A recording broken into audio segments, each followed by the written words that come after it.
اور ویسے ان کی ماں کی خدمت سارے مدینہ میں مشہور تھی. جو ایک دن کسی نے کہا آپ ماں کے ساتھ کھانا کیوں نہیں کھاتے؟ کہنے لگے مجھے ڈر لگتا ہے کوئی ایسی روٹی نہ اٹھا لوں جو میری ماں کو پسند ہو اور میں کھا کر اللہ کا مجرم بن جاؤں، میں اس لیے ماں کے ساتھ روٹی نہیں کھاتا.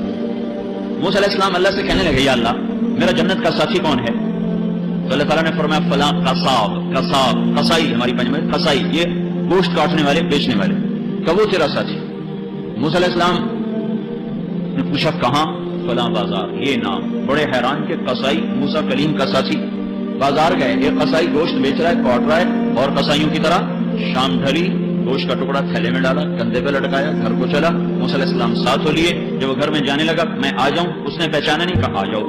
دونوں اندر، اس نے جا کے گوشت کاٹا، ہانڈی پہ دھرا، ہانڈی کو چولہے پہ دھرا اور اس کو پکانا شروع کیا. پھر آٹا گوندا، روٹی پکائی، سالن پکایا، تھالی میں ڈالا. اٹھا کر ایک عورت لیٹی ہوئی تھی بالکل بوڑھی ضعیف، اس کو کندھے کا آسرا دے کے بٹھا کر نوالے بنا کے اس کے منہ میں ڈالتا رہا. جب وہ اس نے کا پیٹ بھرا تو اس نے اشارہ کیا بس، تو اس نے اس کا منہ صاف کیا، اس کو لٹانے لگا تو وہ بڑبڑانے لگی. موسیٰ علیہ السلام نے فرمایا یہ کون ہے؟ کہ یہ میری ماں ہے. میں صبح جب دکان پہ جاتا ہوں تو اس کے سارے کام کر کے جاتا ہوں، جب آتا ہوں تو پہلے اس کی خدمت کرتا ہوں، پھر اپنے بچوں کو دیکھتا ہوں. تو موسیٰ علیہ السلام نے فرمایا یہ کچھ کہہ رہی تھی جب تم اس کو لٹا رہے تھے؟ کہا جی یہ ماں ہے. مائیں تو ماں ہی ہوتی ہیں، ماں تو ماں ہی ہوتی ہے. جب بھی اس کی خدمت کرتا ہوں تو یہ شروع ہو جاتی ہے اللہ جنت میں تجھے موسیٰ کا ساتھی بنائے. بلا میں کہاں اور موسیٰ کہاں؟ میں کہاں، کتنے موسیٰ کتنے قصائی ہے. یہ ماں ہے بھائی، یہ ماں ہے.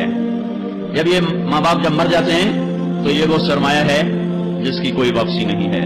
مر تو سب نہیں جانا ہے، پوچھ کا مقام ہے، کوئی نہیں ٹھہرا، ہر ایک کے لیے یہاں جانا ہی طے ہے.